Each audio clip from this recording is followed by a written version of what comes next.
Cumprimento a igreja com a paz do Senhor. A paz do Senhor. Cumprimento você que está entrando aí. Curta, compartilhe, comente.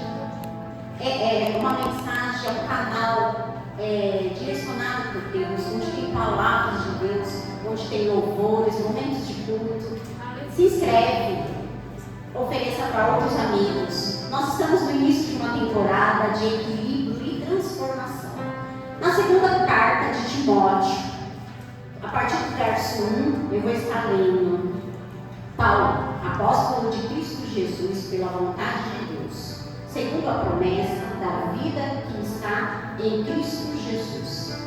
A Timóteo, meu amado filho, graça, misericórdia e paz da parte de Deus, Pai, e de Cristo Jesus, nosso Senhor.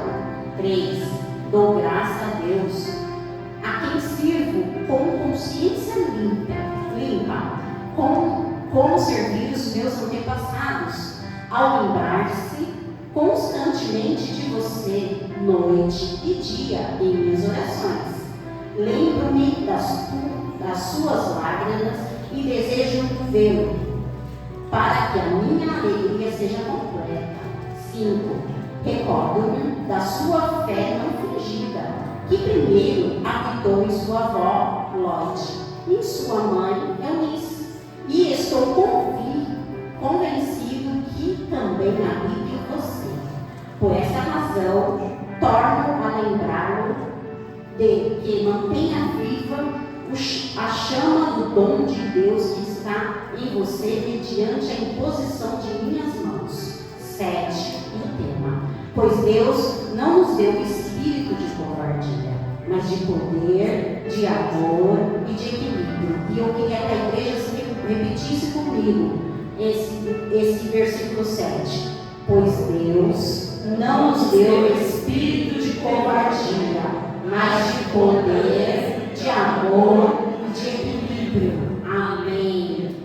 Louvado seja Deus por essa passagem, por essa temporada, né? Quando a gente vai ministrar, lá em casa Deus ministra primeiro em nós. A gente é ministrado, né? E aqui é a carta de Paulo para um jovem, Timóteo, né? E quando você lê a carta de 2 Timóteo, você vê angústia. Eu acredito que é o que me transparece de Paulo. Paulo aqui já tinha mais de 30 anos, servo do Senhor, né? E aí ele está ali sentindo que sua morte está próxima, né? E a sua vida, depois que ele foi para Deus, não foi fácil. Não foi nada fácil. Mas quando eu falo de Paulo e falo de transformação, se tem alguém que foi transformado a partir do encontro que ele teve com Jesus, foi Paulo. E aí a transformação começa aí, a partir do encontro que nós temos com Jesus. Jesus é poderoso para transformar. Aquele que era perseguidor, aquele que matava os cristãos, os primeiros da igreja primitiva, é aquele que de repente passou a falar de Jesus. De repente passou a curar, libertar, ministrar, ensinar acerca de Jesus. E por causa disso, ele viveu também perseguições. Por causa disso ele foi preso, por causa disso ele foi chicoteado, e ele viveu. E mesmo assim, ele não arredou o pé da fé.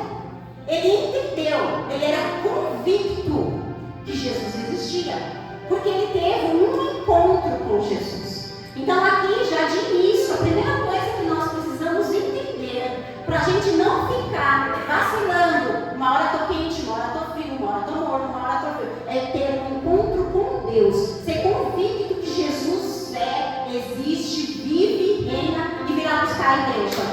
Amém? Então, é uma carta para um jovem que ele acredita ali, ele fala aqui que tem uma fé não fingida, né? Aqui também não tem um ensinamento, Deus traz um ensinamento para nós, ele não tem uma fé fingida. Para um ano de legado eu precisava trazer isso, que igual a avó dele, Lóide, igual a mãe dele, olha como é importante nós sermos firmes, constantes, em oração, em testemunho, em palavra. Alcançou a 3ª geração de Lóide e alcançou 1000 gerações de Timóteo, porque o Evangelho alcançou eu e você. Aleluia. Através da vida dele. Então, olha como é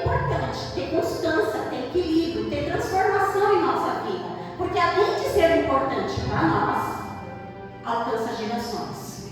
Amém? Então Timóteo aqui, ele acredita por ele não ter a fé fingida, por ele ter um bom testemunho, pela família dele ter um bom testemunho, ele quer trazer recomendações. E essas recomendações, ele começa a recomendar sobre falsos profetas, sobre ministros corruptos, sobre tudo que acontecia dentro da igreja, que acontece até hoje no tempo de hoje. Mas outro ensinamento aqui, que mesmo que o mundo, ou as coisas, ou o ambiente seja corrupto, Deus sempre separa um para que alcance gerações. Deus alcançou ali Timóteo, Paulo, quantos outros alcançou? Noé, no tempo onde tudo estava perdido. Mas sempre Deus não desistiu da humanidade. Sempre Deus levanta um que crê, que acredita, que é convicto que Deus é Deus. E Deus é dono de tudo, de todos. E Ele é Senhor, e Ele é Senhor. E aí Ele levanta esse, mesmo pequeno, mesmo menor, mesmo mais desconhecido, mesmo aquele que pensa que não é. Deus é lindo. Deus sempre acredita na gente mesmo que nós não acreditamos. E a partir de então, Paulo escreveu. Então vamos lá. Quero falar um pouquinho, né, dessa equilíbrio, né? Nós como cristãos, a palavra de Deus ela nos ensina que nós somos feitos de corpo, alma e espírito. Nosso corpo é tudo isso que nós vemos. Nós estamos vendo aqui. O corpo, ele é criado por Deus, o nosso corpo. Deus foi lá, fez o barrinho, do barro, uma estátua, soprou. Na hora que Ele soprou, se tornamos alma vivente e temos um espírito. A gente só vemos um, né? Mas nós somos 3 em 1 só. Nós somos corpo, alma e espírito. Então o nosso corpo é tudo que a gente vemos, tudo que é material, né? É aquilo que a nossa carne. Mas através do pecado, a carne foi corrompida. Há dentro de nós uma natureza que, por mais que a gente não queira acreditar, há um mal, há uma facilidade de fazer o que é mal. É muito mais fácil a gente ter rancor do que perdoar. É muito mais fácil a gente desejar o mal do que o bem. E aí, nós temos também uma alma, onde Deus colocou dentro de nós uma alma, onde guardamos nossa emoção, as nossas memórias, as nossas frustrações, os nossos sentimentos, ele é depositado nessa alma. E é onde nós guardamos ali a nossa alma. Mas a nossa alma, ela veio de Deus e ela anseia Deus. Mas aí, no decorrer da nossa vida, nós somos cheios de coisas. O mundo, a vida, as dificuldades, são lançadas coisas em nossa alma, boas ou ruins. E aí nós também temos o Espírito.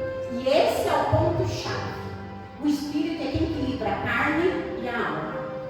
Porque através do Espírito, a palavra de Deus diz que é uma guerra insensável entre o Espírito e a carne.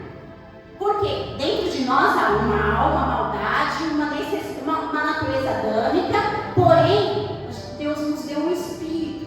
E esse Espírito Santo, quando a gente alimenta o Espírito Santo, a gente começa a lutar contra essa carne. A gente começa a vencer essa carne. E aí a gente começa a fazer coisas que agradam a alma, que traz paz para a nossa alma. Porque a paz, ela é guardada na nossa alma. Sabe, quando a gente faz alguma coisa boa, eu não sei vocês. Eu estava perguntando para algumas jovens esses dias, que elas começaram a leitura e acompanhar. Eu perguntei assim, o que você sente depois que você termina de ler? Eu falei, você não sente paz ou é só eu? Porque a gente tem um cronograma de leitura. E depois que eu terminei. Me dá um prazer na alma, uma alegria, uma paz. Mesma coisa quando a gente faz jejum, no começo é difícil. Como é difícil dizer para a nossa carne, você não manda em mim, quem manda aqui é o Espírito Santo, eu sou regida por Cristo, não adianta, eu sei que você sente fome, eu sei que você tem raiva, mas quem manda em mim é o Espírito. Como é difícil no começo, mas quando você termina esse jejum, nem fome você está sentindo. E aí dá um prazer na alma, assim, conseguir mais um dia fazer. Então quando eu faço bem, quando eu faço coisas que o Espírito Santo me ajuda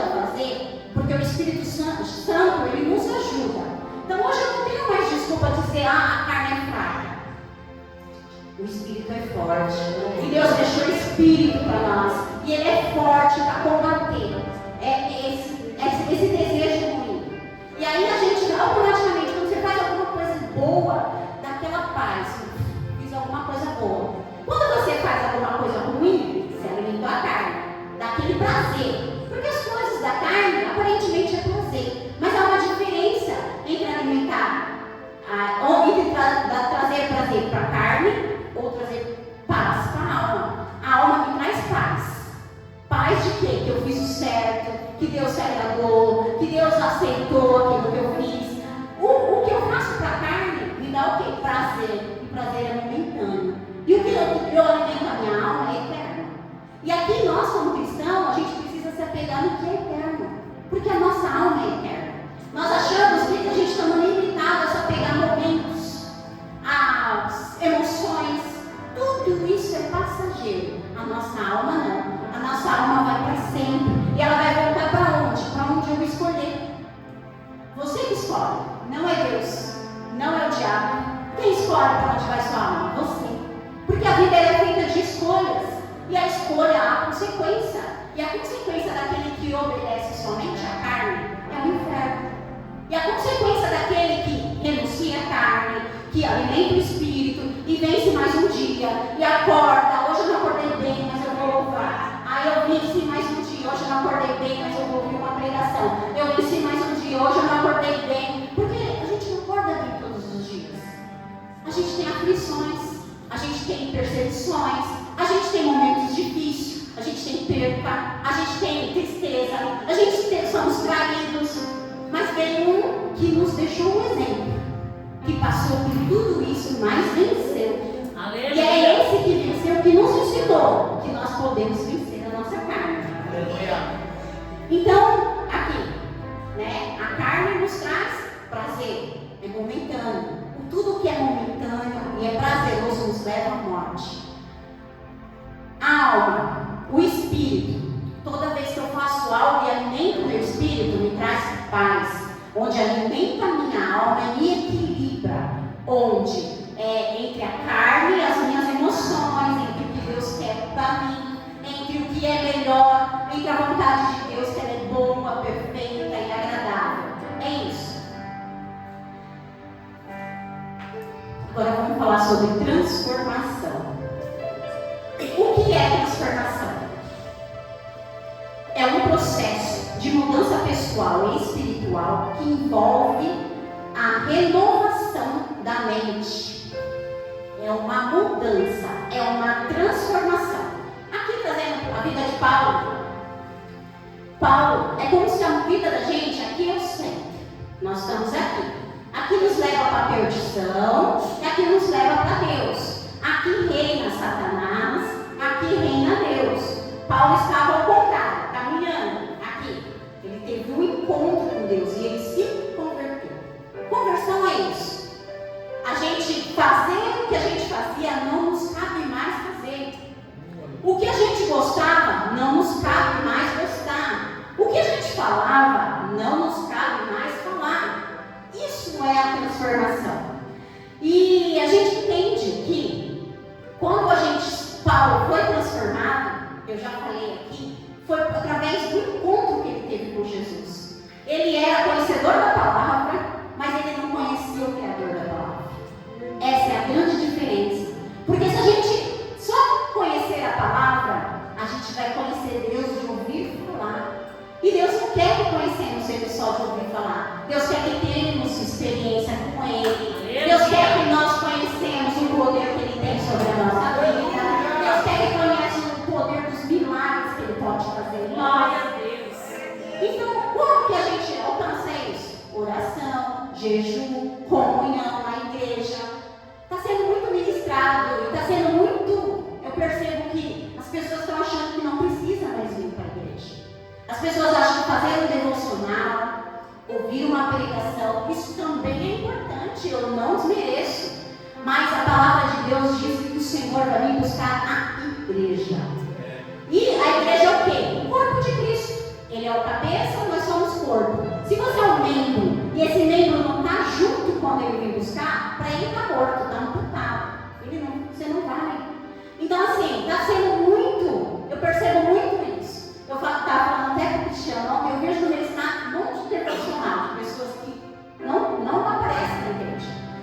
devocional, é café com Deus, nada contra, tá? Tudo isso é importante, mas o meu marco é buscar Cristo e fazer parte da igreja.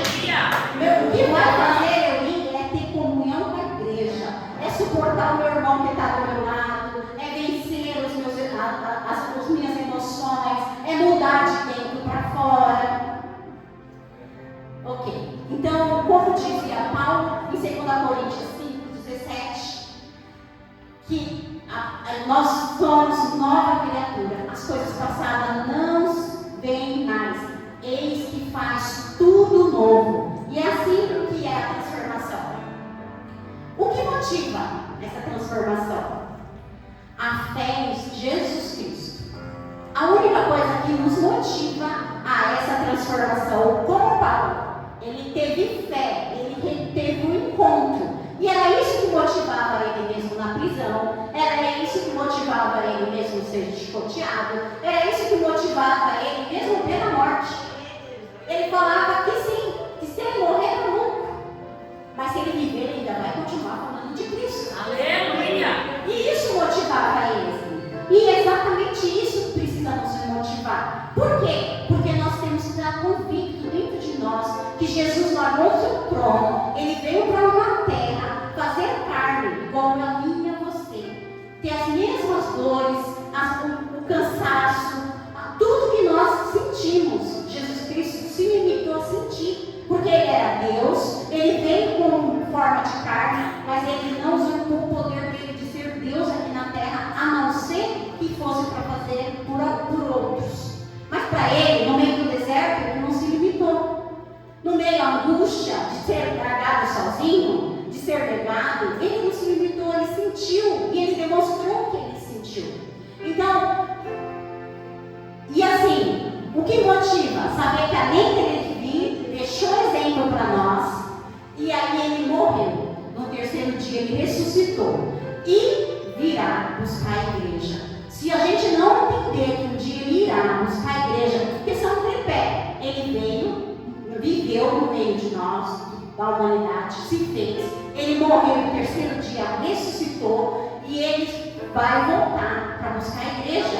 Isso precisa me motivar, porque se eu vou ter que estudar, e eu tive uma aula, e assim, eu achei incrível, você vê, pessoas estudadas, estavam falando sobre religião, né? E aí, nessa aula, isso chamou muita atenção o professor, nem sei qual é a religião dele, mas ele falou assim que a fé é algo que move o ser humano, que nós nunca podemos tirar a fé de ninguém, que nós nunca podemos mudar a fé. Falava sobre religião, e aí ele falando assim, e vamos parar para pensar. Uma pessoa que eu nem sei que religião é, estudada, ele sabia a Bíblia mais do que muita gente. Eu fiquei impressionada com aquilo. E aí ele falou sobre, sim, a gente sabendo que existe um Deus, as pessoas, a humanidade, ele falava assim, sabendo que existe um Deus, que haverá um castigo, ou haverá uma recompensa, as pessoas estão nesse nível. O mundo está nesse nível. Imagina se a gente fizer alguém acreditar que Deus não existe, que não tem alguém superior, alguém soberano, que está olhando por nós, e aí ele vai nos recompensar se fizermos o bem, e vai nos castigar se fizermos. E uma mentalidade, né? E é mesmo. A humanidade está tão difícil, o amor de Deus esfriou tanto, e aí a gente fica pensando, né?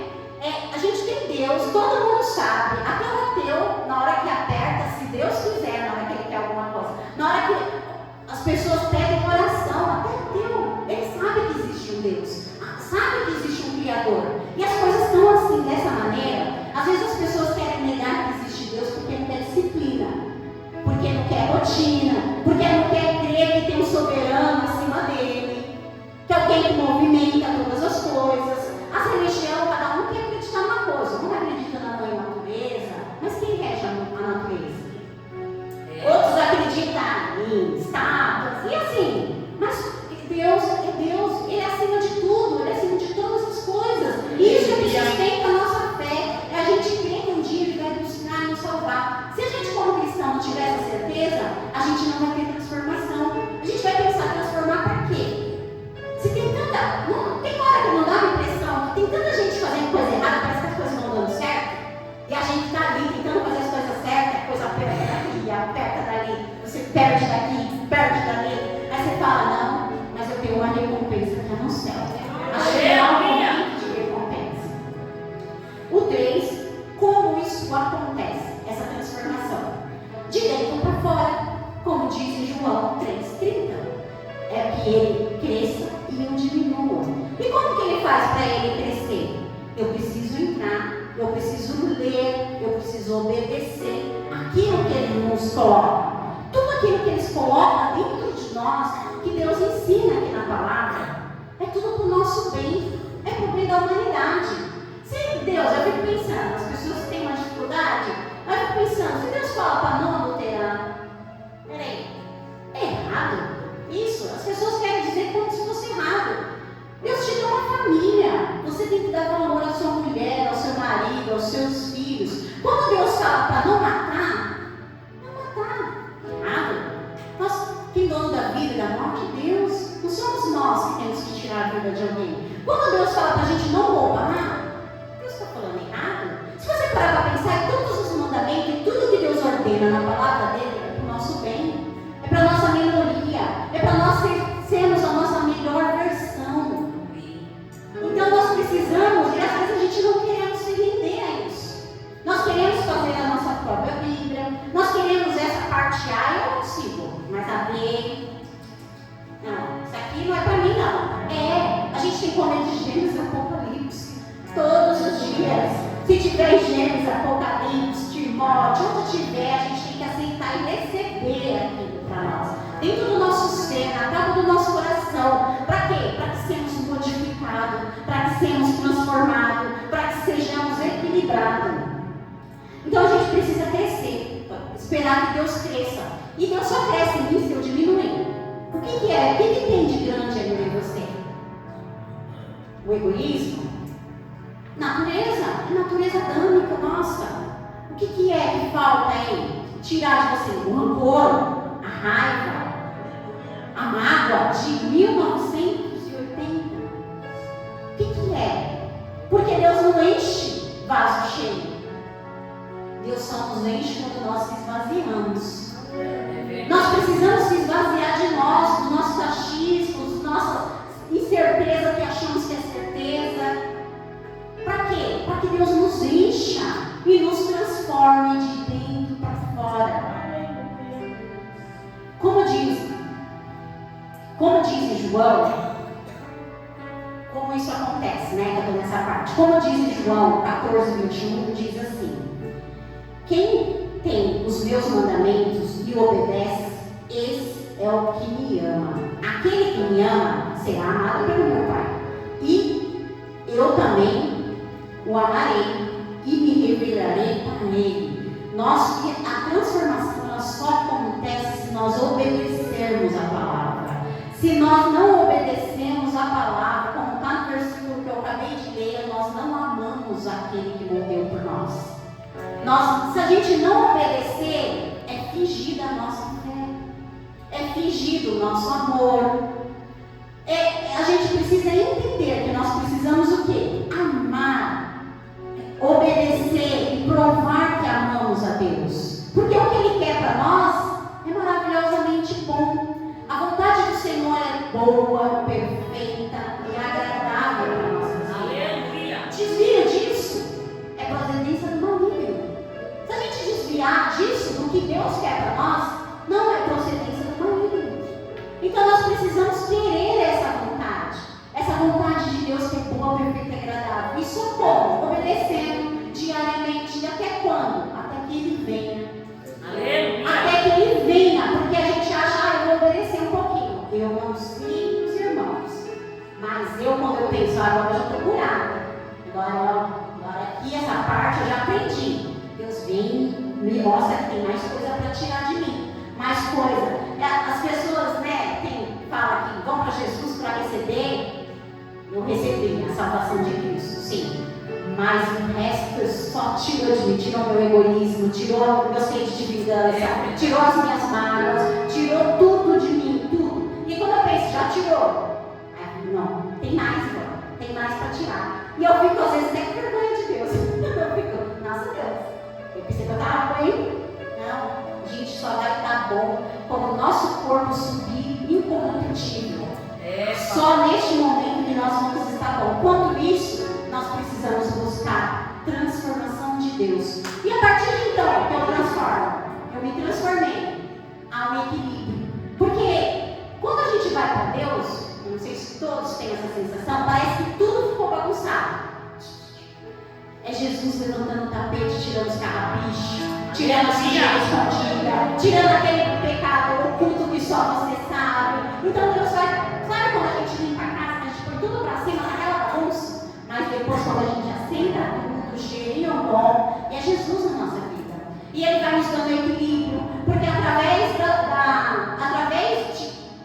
eu me transformar por Jesus, a minha alma começa a ter prazer de buscar a Deus, prazer de estar na casa de Deus, prazer com o irmão, mesmo que ele seja muito difícil, prazer de ajudar alguém, prazer, a minha alma tem tanto prazer com isso, que aí a alma vai me equilibrando, a minha carne já não rege mais a minha vida, a alma vai tendo prazer, e tudo que eu tenho prazer, paz, eu quero voltar para Deus. Peraí, Deus, eu não consigo aqui, mas me ajuda aqui, eu preciso melhorar, eu quero melhorar, eu necessito de melhorar. Então a gente precisa.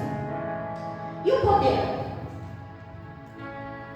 Aqui a gente tem um versículo que Deus nos deu o espírito de poder, amor e equilíbrio. O poder, ele veio para a nossa vida através do Espírito Santo. Como diz em Lucas 24:49, ele falou, fique em Jerusalém até que do alto seja revestido de poder.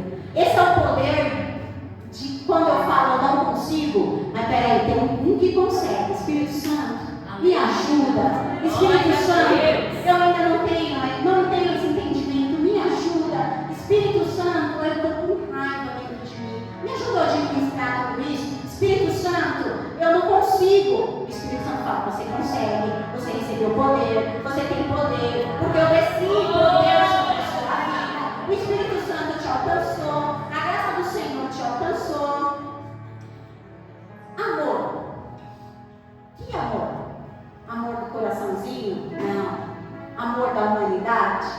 Não. Nós não conseguimos amar como diz em 1 Coríntios 13:4. Nós só conseguimos amar quando nós se enchemos desse poder. É o poder do Espírito Santo que faz a gente ver o ser humano como Cristo viu. O amor que tudo suporta, que tudo crê, que tudo espera. Esse amor. Porque nós, ser humano, natural, nós juramos amor no altar com o nosso cônjuge. Passou uma dificuldadezinha, a gente não aguenta mais dele. A gente já nem quer mais perto às vezes. Esse é o amor que nós da humanidade temos. Mas através do poder do Espírito Santo, ele faz a gente olhar o defeito do outro com amor. Ele faz a gente ter paciência com amor. O Espírito Santo tem vários frutos. E eu tenho o costume de falar que é fruto. Está disponível, é só pegar e usar. Quando a gente está com problema de potássio, câimbra, a gente faz o quê? A gente sabe que está potássio. Qual é a fruta que tem potássio? Banana. Eu não vou lá, pego banana, começo a comer banana.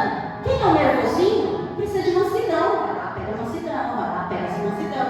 Quem é aquele que não se controla? Domínio próprio. Vai lá, pega domínio próprio, vai lá, pega domínio próprio. Você alimenta disso. E aí você vai dominar.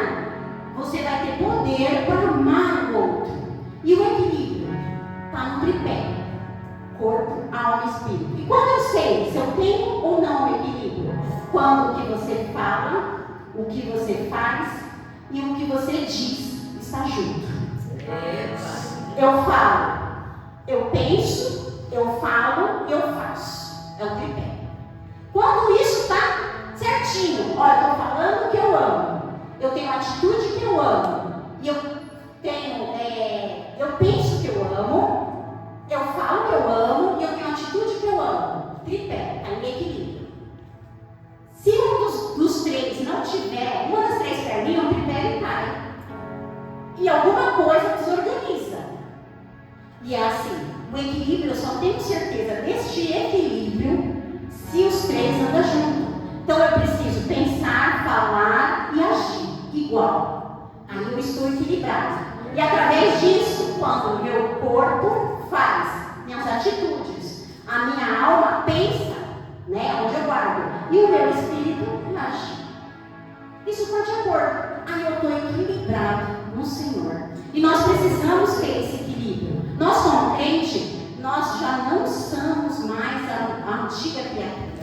Nós precisamos de renovação. A palavra de Deus diz que se a gente não nascer de novo, nós não iremos alcançar o céu. E nascer de novo, pode sim voltar ao ventre da mãe, não nascer de novo no Espírito, nascer de novo de Deus. Nascer de novo é deixar tudo aquilo, nascer em Jesus Cristo, que nos amou e se entregou por nós, por mim e por você, antes mesmo de nós nascermos. Então nós precisamos ter esse equilíbrio do céu. E ele não é fácil de alcançar, mas é questão de escolha, é questão de decisão. Toda vez que você tiver um momento de decisão, você peça para o Espírito Santo, me ajuda a tomar a decisão, me ajuda a ser equilibrado, me ajuda. E automaticamente, quando você é equilibrado, você muda, a transformação chega. A transformação chega para todos à sua volta. Quando você está no serviço, o equilibrado, as pessoas te procuram para tomar uma decisão. Quando você está na escola, quando você está em casa, e assim, você é transformado, equilibrado, você transforma o ambiente. Você equilibra o ambiente. Sabe um ambiente de confusão? Você chega, parece que ninguém nada. Sabe um ambiente de discórdia, de divisão? Você chega, você tem que apaziguar. Você tem que ser pacificador. Sabe um ambiente onde as pessoas estão, distante de Deus, brigada com Deus, as pessoas olham para você e querem saber um pouco mais de Deus, porque ela vê equilíbrio, ela vê paz, ela vê transformação em sua vida. Então nós precisamos desse equilíbrio. E eu queria que todos se colocassem de pé. Deus.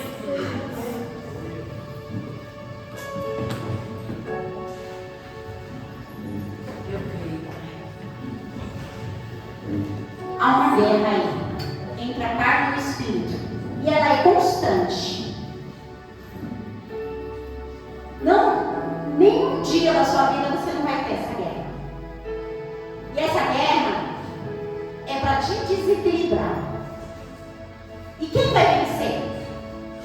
Se você alimentar o espírito vence, a alma te equilibra. Se você alimentar a carne vence, e a sua alma fica em desequilíbrio. Porque guardamos a emoção na alma, guardamos as nossas informações todas na alma. Se ela não estiver bem, você não vai estar bem. Não sei se vocês já ouviram falar de doenças psicossomáticas, depressões. São desequilíbrios em algum momento na alma, e aí ela transbordou para o corpo, porque a alma ela transborda na nossa matéria. Então, a gente começa a ter dores que ninguém acha. O raio-x não acha, o exame de sangue não acha, a tomografia não acha, mas ela está lá na nossa alma. E sabe aquele que pode alcançar a divisão da alma e do espírito? Esse é Jesus Cristo. Aleluia! Ele passa de dois cômodos. E ele pode alcançar hoje. Se há alguma coisa em desequilíbrio aí, seja qualquer coisa, seus pensamentos, seu falar e seu agir, a tua alma está aflita, há uma esperança para você. Aleluia! Tem Cristo que morreu para que você possa vencer a tua carne, para que você possa alcançar o céu. Sabe aonde não terá choro, não terá morte, luto. Sabe onde ele prometeu? Nós temos que estar convictos que esse lugar existe. Porque nós não viveremos de momentos. O momento está ruim, eu estou ruim. Isso não pode ser mais para um cristão. O momento está ruim, mas eu tenho Cristo. E eu acredito numa esperança. Aleluia! O momento está ruim, mas a minha volta pode estar maremoto. Mas eu tenho Cristo no barco. A minha volta pode estar como for, mas eu tenho no Cristo que está comigo e está paciente. Que me deu poder, amor e equilíbrio. Então feche o seu olho. Vamos orar.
já te